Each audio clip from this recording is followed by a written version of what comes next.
Taste the Daily.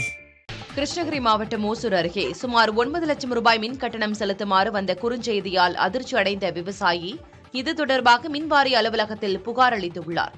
Chinnatti கிராமத்தைச் சேர்ந்த விவசாயி வெங்கடேஷ் 100 யூனிட் இலவச மின்சார திட்டத்தில் பயனாளியாக இருந்து வருகிறார். அதிகபட்சமாக 100 ரூபாய் வரை மட்டுமே மின் கட்டணம் செலுத்தி வந்த அவருக்கு 8,75,550 ரூபாய் மின் கட்டணம் செலுத்த வேண்டும் என மின்சார வாரியத்திலிருந்து குறுஞ்செய்தி வந்திருக்கிறது.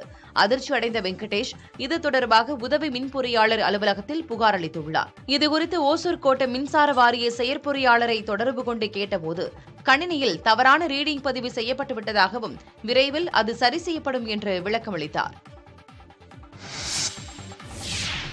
தமிழக கடலோர பாதுகாப்பை உறுதிப்படுத்த சாகர் கவச் பாதுகாப்பு ஒத்திகை தொடர்பாக தலைமைச் செயலாளர் சிவதாஸ் மீனா ஆலோசனை நடத்தினார். தலைமைச் செயலகத்தில் நடைபெற்ற கூட்டத்தில் நடப்பாண்டுக்கான சாகர் கவச் பாதுகாப்பு ஒத்திகை நிகழ்ச்சியை எப்போது எப்படி நடத்துவது, அதற்கான ஏற்பாடுகள் உள்ளிட்டவை குறித்து அதிகாரிகளுடன் தலைமைச் செயலாளர் ஆலோசனை நடத்தினார். இதில் பொதுத்துறை செயலாளர் நந்தகுமார், கடலோர காவல் குழும கூடுதல் டிஜிபி சந்தீப் மிட்டல், கடலோர காவல்படை டிஐஜி ஜெயந்தி மற்றும் ரயில்வே சுங்கத்துறையைச் சேர்ந்த அதிகாரிகள் உள்ளிட்டோர் கலந்து கொண்டனர். கடந்த 2008ஆம் ஆண்டு கடல் வழியாக மும்பையில் புகுந்து தீவிரவாதிகள் நடத்திய தாக்குதலை தொடர்ந்து ஒவ்வொரு ஆண்டும் கடலோர பாதுகாப்பை உறுதிப்படுத்தும் விதமாக சாகர் கவச் பாதுகாப்பு ஒத்திகை நிகழ்ச்சி நடத்தப்பட்டு வருகிறது.